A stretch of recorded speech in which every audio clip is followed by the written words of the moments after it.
In this video, we will cover selecting vendors for the various quote groups that we've already created. So on the select vendors step, we will see a tree view on the left that represents first off the category or item type, so material versus subcontract versus say equipment or labor if you included those other cost types. Below each cost type we see each one of the quote groups that have been selected. So this relates back to on the group items step, the quote group that was identified for each item in the estimate, whether that quote group was automatically assigned during the import based on our settings or whether we manually assigned that. So again, the list here represents those individual quote groups. So when I click on a given cost type, the grid over on the right shows me the list of all of those quote groups with a little bit more detail. So this list right here is really the same as the list in the tree on the left. And as I arrow down through this, I can see that there are no vendors selected yet for any of these. The vendors would show up in this grid at the bottom. There are some fields that I can change, so if I wanted to, I could rename a rename a quote group at this point just by typing in that cell. I can also indicate the due date for any quotes associated with that quote group. And then the other columns, which are read-only, are just showing me status. So I can see requests that have been sent, requests that have been received back for pricing. The status would indicate whether it's a new quote group, meaning that we don't have anything as far as pricing yet, versus status of sent would indicate that we've sent requests. Received would indicate we've received some pricing back. Selected would indicate that we've selected a vendor for that quote group. And if that was the case, I would see the vendor's name right here. So that's kind of the status of each quote group, and also showing me what the estimated amount was. If I've selected a vendor, then that would show me the amount of that vendor's quote and what the variance is. But right now I don't have any vendors identified yet. Right now you do see over on the right there are these properties windows again. So again, just like on the items step or the group items step where we had that properties that our details details area on the right, we can turn this on and off just by clicking there.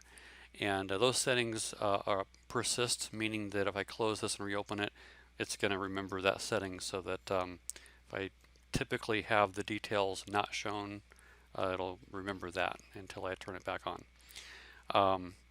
But that can be helpful information, just in that there may be some additional information over here on the right that's not displayed in the grid, including even the user auditing, so you can see who was in here last, updating and modifying and whatnot. Okay, so what next? So basically we have this list of quote groups. We have they're organized by type, but we don't have any pricing yet. Now the first thing I'll note is you might actually have quotes already identified or vendors already identified based on your application settings, where we have the option to say automatically create quotes based on stored pricing. So if the items within any of these quote groups had stored pricing and we have that option selected, there would have been quotes created automatically based on the stored pricing. Likewise, if we'd selected the option to use the pricing from the estimate, if a vendor was identified, again, there would be a quote already for that vendor with the pricing from the estimate. So starting off new here, I don't have any stored pricing, and I didn't have any vendors already identified in the estimate. So I'm going to go ahead and just start off by identifying the particular vendors that I'm intending to use. I'm going to start with concrete miscellaneous products. And so there's a couple ways I can add a quote. One is I can just right click and say include vendor. I can do that up here as well. I believe we can also go back to this level, and it doesn't show up there, but it does show up over here on the context menu on the tree, as well as when I select that quote group, it's showing me that there are no vendors here yet. And so I can go up here to include vendor, and this list is coming out of Sage Estimating's address book. We don't show a trade column here yet. That may be something we'll add soon because I think that would be helpful. I'm just looking for concrete in the name at the moment. So let's just add Morrison Concrete, and this is a bug that should not show Morrison Concrete that number of times. I just click off and click back on. That's what you should see. That's a display issue of some kind. I'll add another concrete vendor. So Porter Concrete, again, display issue, so just ignore that for the moment. That will be fixed soon enough. And we will just go with those three for right now. So let's click off that, click back on. So those are the three vendors that we identified as potential vendors for purchasing our miscellaneous concrete products. So with that quote group selected, I see again the list of vendors, the current status, so all these are new. There's no pricing yet, haven't received anything yet. I also see the itemized breakdown down below, and this is a summarized view. So you know, if there are items with the same phase code, item number, and description, those get wrapped up into one row in the summary grid, as well as unit of measure. But what I would see here then is a comparison, so I can see once I start getting pricing entered, I can see how these different vendors compare on an item by item basis as well as on a total basis. So now that we have our vendors, or potential vendors, identified, we'll notice that on the left, the tree goes one more level deep now. So I have the individual quotes listed out here as well.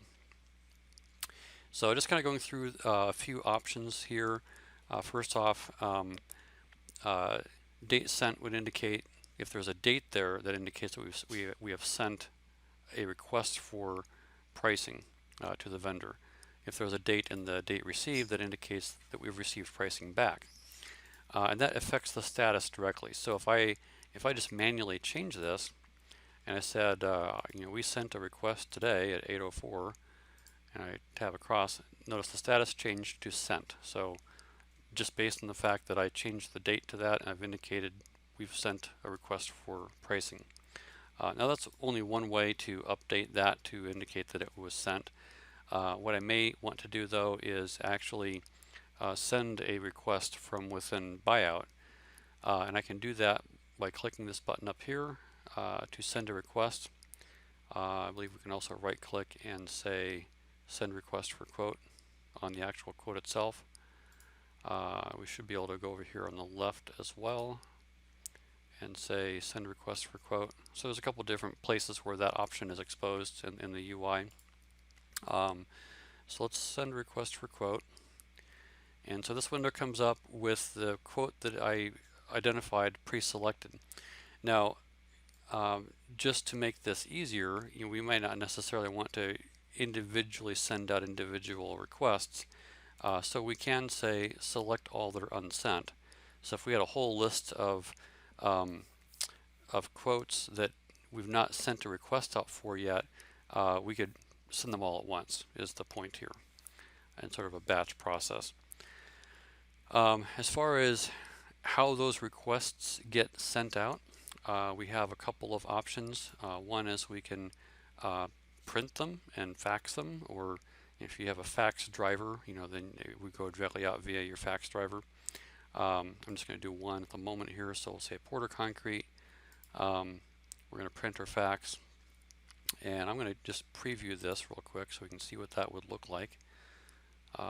And this is something we'll be changing as well, as far as the size this window comes up in is well, kind of ridiculous. You can't see anything until you expand it, so we'll have it come up at a reasonable size by default. Okay, in this particular quote group, actually I had recreated this buyout package, by the way, relative to the prior videos, so I failed to enter my from information and project information, so I need to go back and do that. That's why those aren't filling in. Ordinarily this would show your company name, your address, project name and the project address as well. So that's why those didn't show up, as I'd recreated the buyout package and didn't enter those values. But this is what the request for quote document would look like. Right now, this is a hard-coded report. There's no customization options at this stage. That is planned for a future release, and plans are to be able to leverage other tools for creating this kind of document. So you kind of will have some choices in terms of your tool of choice to produce a customized document.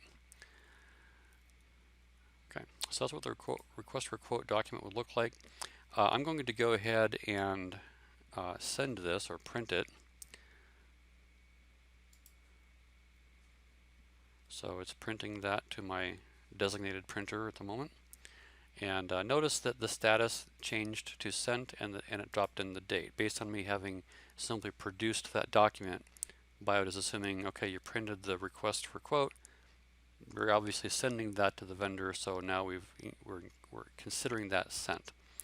Now you also have the option of sending that via email, and that's going to depend on the email address of the primary contact for that vendor.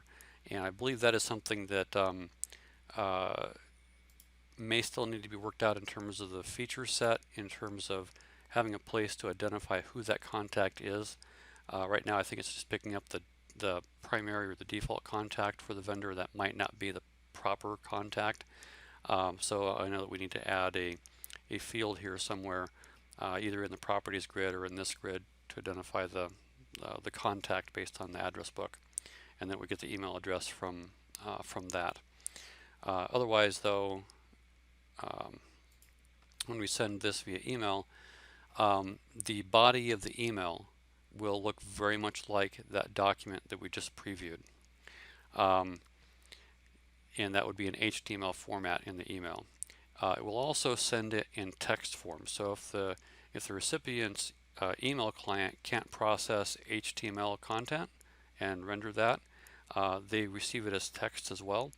And the text form is obviously more plain, but it still contains the same information, and the email is formatted in a way that someone could just simply hit reply and drop in their pricing and reply back with their pricing, and that would be their response to your request for quote. The other option is to send the request as an attached Excel workbook. So this workbook, again, the format of it would look very much like the document that we just previewed, but it would be an Excel format, such that the recipient could open that workbook in Excel, drop in their pricing, including their vendor part numbers and some additional information, and send that back to you. We don't yet have functionality to import from that Excel workbook, but that is planned, and that was the whole point of putting it into Excel, was to be able to more streamline that process so that you don't have to key that information in or copy and paste it and whatnot. So that functionality is coming, and that's why we're creating the Excel workbook at this point. So that is how we would send requests for quote, and again, that can be done in batch mode and so forth. Once requests have been received back, of course you can put in the date received, and that updates the status as well. But as far as where that pricing gets entered, you can click over on the left, and here we see a list of all of the items. We can either have the items be combined or not combined. Okay. And obviously if they're combined, it makes it a little easier because you have fewer rows to deal with. Otherwise, we can go down through and type in the pricing, and so as an example, if I put in that this was going to be $2.25, then it extends that amount out. If I looked at this uncombined, I'll see that that was actually two items that I just updated and applied the same unit price to, and it has that split out properly. So we can either edit pricing combined or not combined, like that, as well as include the vendor's part number. Let's go through and just put in a few additional prices here. Okay. And by the way, also the details panel on the right can show you additional information that might be helpful. So for example, if I was looking at this uncombined, I could see on an item by item basis, here's what was estimated in terms of unit price and so forth. Here's what's in this quote right now. Here's the coding for job cost, the descriptions and whatnot. So additional information is available should you need to look at that while you're performing this task. Okay, so basically we would apply this pricing, and I'm just going to throw some prices in here at random just to satisfy it.